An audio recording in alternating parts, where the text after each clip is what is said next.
अस्सलाम वालेकुम, hello and welcome to sports room. मैं हूं आपका मेज़बान नजीबुल हसनैन और बाकी काफ़ी दिन से हमें इस बात का इंतज़ार था कि कब पाकिस्तान का ये कड़ा इम्तिहान है ऑस्ट्रेलिया में वो शुरू होगा। तो आगाज़ हो गया है पर्थ टेस्ट का। ऑस्ट्रेलिया से बड़ा मुश्किल मुकाबला और ऑस्ट्रेलिया ने टॉस जीता और बैटिंग का फैसला किया। They manage to score 346 runs for 5 wickets 84 overs में। पूरा दिन वही छाए रहे। अगर बात की जाए डेविड वार्नर की तो पाकिस्तान की टीम उनके लिए मेरा ख्याल है कि फेवरेट ऑपोजिशन है। हमेशा पाकिस्तान के खिलाफ रन करते हैं और आज भी 164 रन्स की बड़ी शानदार इनिंग्स खेली है। जी हाँ, तो वेस्ट टेस्ट के हवाले से बात करेंगे। फॉर्मर क्रिकेटर अब्दुल रऊफ हमारे साथ हैं। रऊफ, अस्सलाम वालेकुम, वेलकम टू द शो। सबसे पहले ये बताइएगा कि आज के दिन के खेल का तबसरा आप कैसे करेंगे। 346 और 5 विकेटें तो हमने आखिरकार ले ही ली।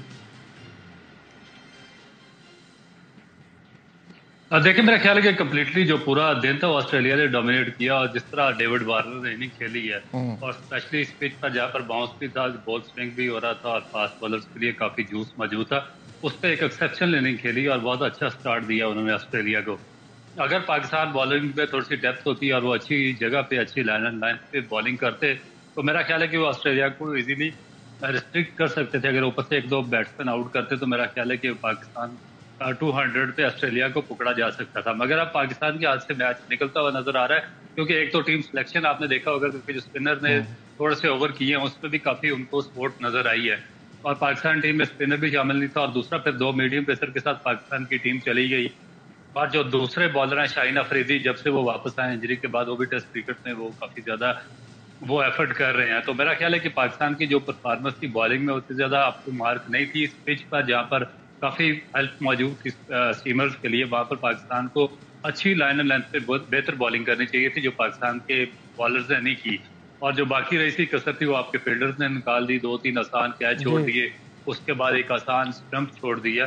तो मेरा ख्याल है कि ओवरऑल ऑस्ट्रेलिया को काफी ज्यादा इस मैच पे एज हासिल हो गया। ठीक है, हम इसको एक एक करके डाइसेक्ट करते हैं आज के दिन के खेल को और उस पर आपकी राय लेंगे। तो कैचेस की अगर आपने बात की है तो सबसे पहले जो मिस्ड अपॉर्चुनिटीज हैं, बिल्कुल कैचेस के साथ साथ एक स्टंप की भी अभी रऊफ ने बात की और वो सरफराज का स्टंप भी काफ़ी महंगा साबित हुआ। अच्छा रऊफ, स्टंप तो ऑब्वियसली थोड़ा सा वो ज़रा ज़्यादा एक्सपेक्टेशन से ज़्यादा बाउंस कर गया और वो पकड़ना चाहिए था, लेकिन वो थोड़ा सा मिस हुआ उनसे।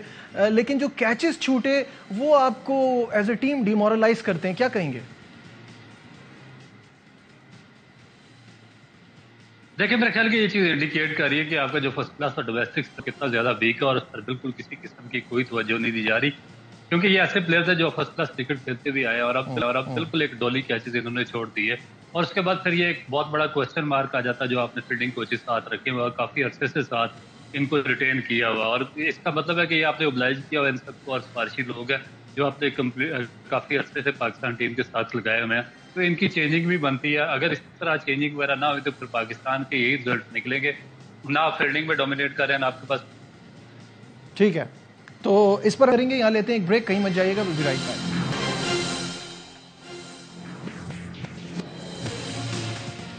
Glad to have you back once again to Sports Room। और ब्रेक पे जाने से पहले हम बात कर रहे थे पर्थ टेस्ट के हवाले से और उसी पे आगे बढ़ेंगे।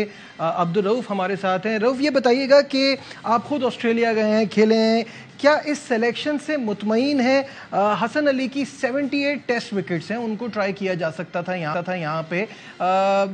इनकी जगह आप दो ऑलराउंडर्स के साथ गए, आपने आमिर जमाल को मौका दिया और फ़हीम अशरफ को खिलाया। क्या इसको आप सही समझते हैं हिकमत अमली को? देखिए, बिल्कुल भी नहीं। और आपको जो अगर आप इतनी स्ट्रॉन्ग टीम के खिलाफ खेल रहे हैं और उनके होम ग्राउंड में खेल रहे हैं तो आपको स्पेशलिस्ट प्लेयर्स के साथ जाना चाहिए।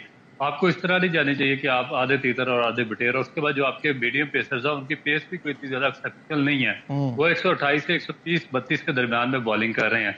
और ऑस्ट्रेलिया में या तो आपके पास बहुत एक्सेप्शनल स्विंग हो और आपके जो बॉडी मैकेनिक्स है, बायो मैकेनिक्स है, वो टेस्ट क्रिकेट से मुताबिकत रखते हो, बिल्कुल आप क्लोज ऑफ द स्टंप्स जाके बॉलिंग करते हो, तो फिर आप इस पेस के साथ डील क्रिएट कर सकते हैं। मगर अगर आपकी पेस भी कम है और उसके बाद आप जो आपके बॉडी मैकेनिक्स हैं वो अवे फ्रॉम द स्टंप्स, आप स्टंप्स से बहुत अवे जाकर बॉलिंग करते हैं, तो फिर इससे ये तो दोनों चीजें बिल्कुल तालमेल टेस्ट क्रिकेट के साथ रखती नहीं। और मेरा ख्याल है कि ये एक फेलियर है पाकिस्तान का जो कोचिंग स्टाफ और मैनेजमेंट है उनका, कि वो पाकिस्तान के लिए टेस्ट क्रिकेट में कोई भी अच्छे बॉलर प्रोड्यूस नहीं कर सके।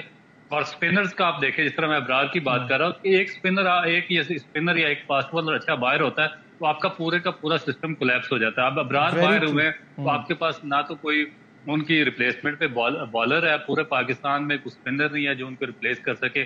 साजिद को आपने भेजा, ना उसकी कोई परफॉर्मेंस है ना भी वो प्रॉपरली वो फर्स्ट क्लास अच्छा, क्रिकेट मेरा तो खेल रहा सवाल था। ये है कि तो अब वहां पर क्या एक इम्पैक्ट स्पिनर क्रिएट आपका कर इंजर्ड सकते हैं। हो गया, एक बेंच पे है, एक को आपने यहाँ से फ्लाई कराया और खिलाया किसी को भी नहीं।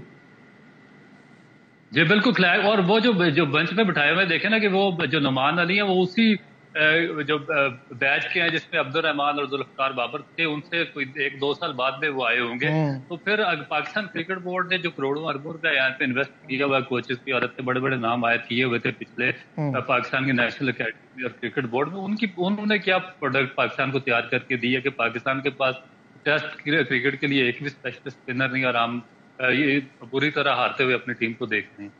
ठीक है, अब एक मुश्किल सवाल ये आपसे पूछना चाहूंगा कि आमिर जमाल का और खुर्रम शहजाद का डेब्यू हुआ, क्या हमारी बॉलिंग में इतनी सलाहियत है कि हम 20 विकेटें ले सकें, 20 खिलाड़ी आउट कर सकें, 2 बार ऑस्ट्रेलियन टीम को आउट कर सकें?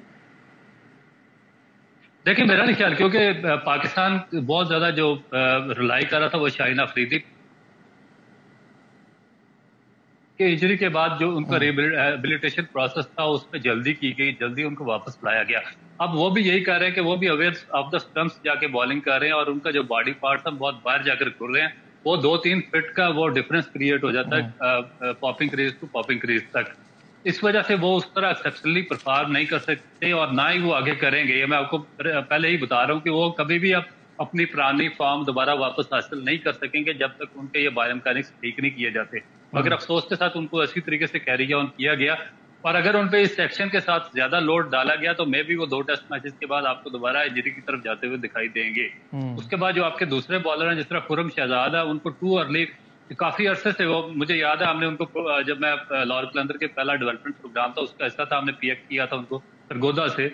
तो वो उसी तरीके से 5 साल बाद भी उसी तरीके से बॉलिंग कर रहे जिस तरह 5-6 साल पहले मैंने उनको देखा था। वो कोई 2-3 फीट अवे जाकर वो स्टंप से बॉलिंग कर रहे हैं। वो भी इतना ज्यादा वो मेरा नहीं ख्याल कोई डिफरेंस क्रिएट कर सकेंगे। आमिर जमाल की बॉडी में भी प्रॉब्लम है, फहीम अशरफ तो काफी अरसे से वो स्ट्रगल कर रहे हैं। तो मेरा नहीं ख्याल कि ये बॉलिंग अटैक इस काबिल है कि वो ऑस्ट्रेलिया को 2 दफा आउट कर सकेगी। बिल्कुल सही है। अब पाकिस्तान पे तो हमने काफी बात कर ली, थोड़ी सी बात ऑस्ट्रेलिया के हवाले से कर लें। अगर उनकी बैटिंग देखें, स्कोर कार्ड मेरे सामने, तो 140, 131, 141, कोई बड़े स्कोर डेविड वार्नर के अलावा किसी का नहीं है। डेविड वार्नर की 164 की इनिंग, पाकिस्तान उनकी फेवरेट ऑपोजिशन है, मैंने शुरू में कहा था, हमेशा हमारे खिलाफ रन करते हैं, 6ठी टेस्ट सेंचुरी है। वार्नर के बारे में क्या कहेंगे? आउटस्टैंडिंग प्लेयर है। मेरा ख्याल है कि जब से ऑस्ट्रेलिया की क्रिकेट टीम में आया उन्होंने अपने जो परफॉर्मेंस से पूरे ना सिर्फ ऑस्ट्रेलिया में बल्कि ऑल ओवर द वर्ल्ड जैसे भी क्रिकेट के शौकीन है उनको महसूस किया।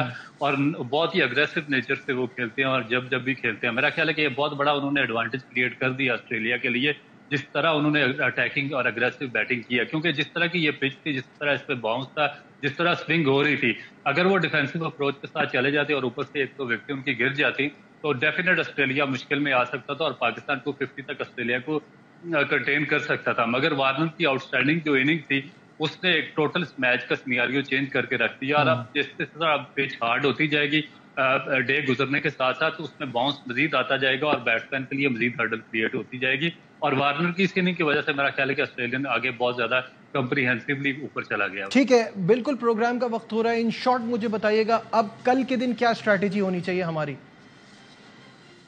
देखिए मेरा ख्याल है कि अब सबसे बेसिक यही चीज है कि हमें डिफेंस पे जाना चाहिए और जितना हम रन कंटेन कर सकते हैं, क्योंकि अगर हमने ज्यादा रन दिए तो ऑस्ट्रेलिया में भी 500 रन भी कर सकता है। और इस पर की पिच पर मेरा ख्याल है कि अगर 400 से ऊपर रन करने में कामयाब हो गए तो मेरा ख्याल है कि वो पाकिस्तान को डेफिनेट वो 2 दफा आउट कर सकते हैं। ठीक है, बहुत बहुत शुक्रिया अब्दुल रऊफ हमारे, और आज के दिन के खेल पर अपडेट कर रहे थे।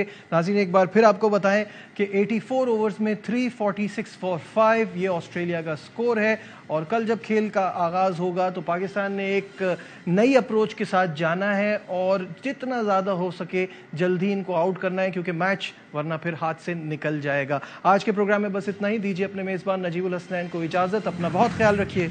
अल्लाह हाफ़िज़।